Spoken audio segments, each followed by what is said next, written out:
The study of communications is absolutely fascinating to me. I will often read books trying to understand the human mind and basic concepts in communication. Books on arguing constructively, negotiation, effective communication policies and strategies.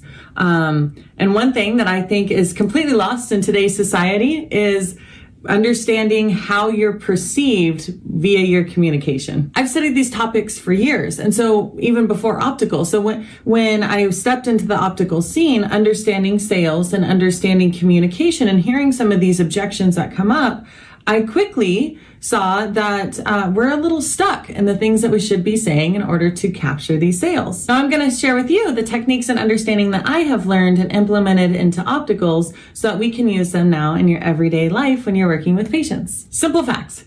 A patient's perception is their reality.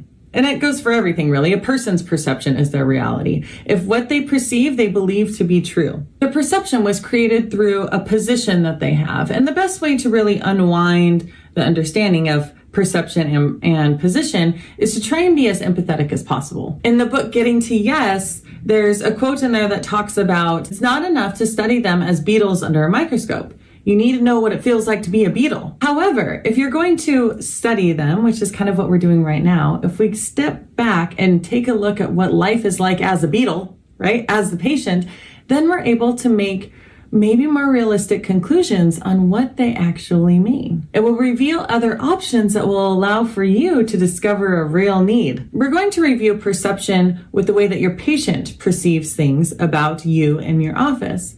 But we're also going to review perception from our standpoint. How do we perceive our patients? So what you can reflect on that understanding that it's not that your patient is a complete idiot or a total cheapo who just doesn't like to spend money on, anything that goes on their face. That they're just a jerk who wants to go spend all their money online. They don't understand how small businesses work. Once you understand that your patient isn't necessarily coming from that perception, if you can actually connect what life is like for them, you can not only adapt your perception about them, but you can also adapt how they feel about you. When a patient tells us something, we assume that it means whatever it is that we perceive. So when I say something that we've all heard, I just want what my insurance covers, okay? What is it that we perceive? Doesn't necessarily mean that they don't have any money to spend. Does it mean that they can't afford any out-of-pocket from other than what the insurance covers? Possibly. Or it could mean that they think that their HR person hooked them up with like the most amazing plan ever and that they get a free pair of glasses and they don't want to spend any extra than that and they're going to be totally set and have the best vision ever with what the insurance covers. But you know what it means most of the time?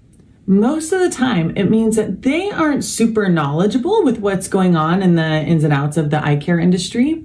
And they just don't want to get screwed over. The same way that some of us will go into a mechanic and, for a repair to be done on our car. And the mechanic will, do his stuff. And then the mechanic will come back and he'll be like, all right, this is the minimal that you have to do to drive it home from our shop.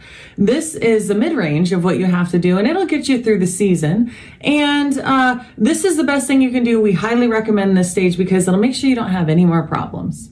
Okay? Most of us don't want to get screwed. I have no freaking idea what's going on here. So what am I probably going to do? I'm probably going to go, I'm going to do the mid-range option because I want it more than driving it off the lot. But I also don't want to get screwed over because who knows what they're doing in that engine. So in this situation, we often go with the middle option because we don't want to be fully taken advantage of in an industry that I don't know much about. This is often how your patient is feeling when they say, I just want what my insurance covers. They don't want to get screwed over. And they don't understand eye care, really, because it's not their job to. That's our job to teach them about eye care and to tell them what's important. So they don't understand about eye care, but what do they understand? They understand money. They understand value of money. Okay, so that's what they're going to stick to. So they might be telling you that they want what the insurance covers or the medium priced option, but what they're really saying is they want to make an educated purchase. If you have a strategic conversation with your patient, you can get them to this level of need where they really feel like, hey, I'm making an educated purchase, and they're happy with it. Just think about what this would mean for your office. It would take a I want what's the insurance covers purchase, where let's say the office nets a whole $52 after chargebacks. Woohoo!